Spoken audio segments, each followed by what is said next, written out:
What accommodations should be included in an IEP or health plan? So you are the expert on IEP, but I will discuss the health side, right? So Yes. anything that that child will experience in their day needs to be accounted for. So that means medication administration.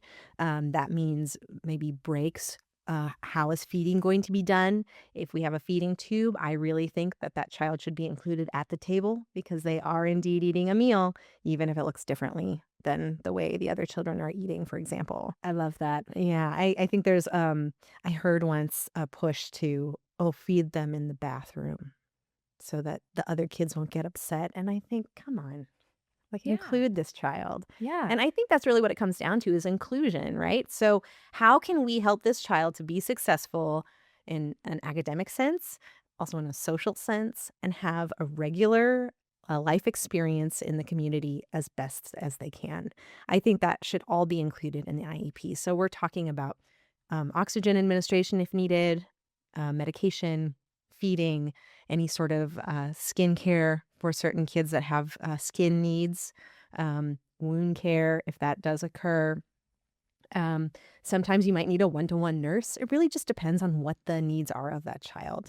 So I true. And a safety plan always. absolutely a safety plan, what to do if, and the preparation to carry that out. Yeah. Inclusion really is important. And I see sometimes that medically complex individuals are being excluded from things like field trips because they're like, then we don't have a nurse to go with them. It's like, well, then get a nurse to go with them If this because is part of their education, they need to have access. Agreed. yeah, and so things like that should be included in the IEP, frequent breaks, where the child should sit, maybe preferred seating in the classroom, Mhm. um, uh, nursing services Mhm. should be negotiated into the IEP, or a safety aid should be negotiated into the IEP. I think a discussion on communication as well. How are we, communicating what happened in that child's day to the caregiver taking over when they pick them up? Yeah, You know, that communication buff that goes back and so forth. important. Yeah, Yeah. especially with the nurse or Mhm. yeah. Yeah. Yeah. 'Cause things happen even with the G tubes or Yeah. like a button or, a trach Mhm. or any type of medical equipment, there needs to be ongoing active communication between the school and the parent. And documentation of any medication, things really need to be followed so that we are all making the best decisions we can. Yeah. Yeah.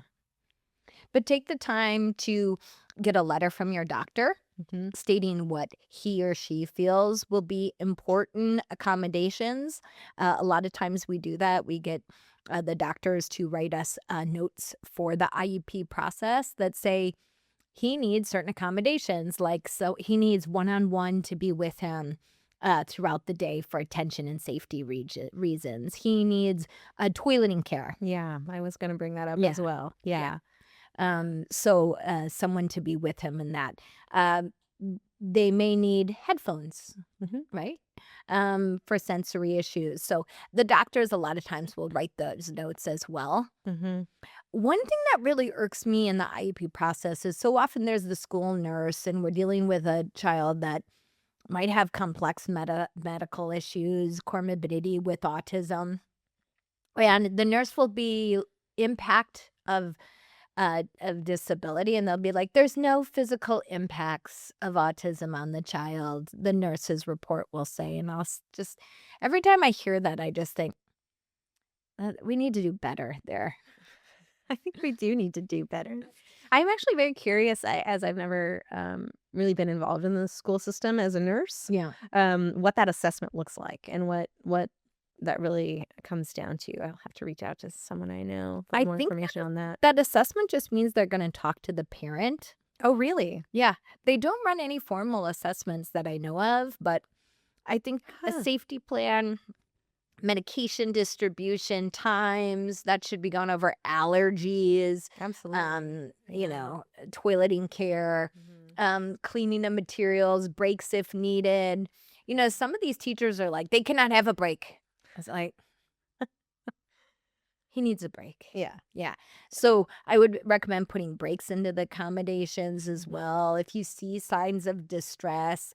And then also equipment, Mhm. such as, if they want to play during recess, they might need a adaptive bike. They might need a walker, Mhm. um, which I think is a really good thing.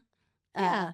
Uh, but I have seen schools be like, well, they'll just be in a wheelchair all day. It's like, well, that's not really That's in not their, really inclusion, yeah, right? not really Yeah. in their best interest, if, Mhm. It's so depending on the situation too, different kids have different needs, but I think the idea of just being present is not really the same thing as being included. yeah. And to facilitate the needs of that child so that they can be included, I think that should be part of the IEP process. But I am no expert on the IEP. I don't know if you can add some more to what you have observed in terms of health within an IEP and how we can advocate for our clients. I feel like I'm a board certified advocate in special education, and I feel like the nurse just kind of glosses over that part of the IEP the majority of time. Yeah. But I do think the parents need to pay special attention, make sure you have any allergy needs, any medication needs, any of those distress signals need to be documented so everyone is aware, a communication book, preferential seating, taking breaks as needed, Mhm. and then the adaptive equipment. If the child is capable or the adult is capable, like Yeah. that goes a long way. Is the nurse always included in the IEP or Yes. just yes? So there should Mhm. always be an Yeah. assessment, whatever that looks like, Yeah, from the and nurse. usually it's a vision and hearing assessment Okay. is what they do. Um as well, which I think is great. I remember being in elementary school being tested for vision and hearing. Yeah. Yeah, I So remember that too. it's fun.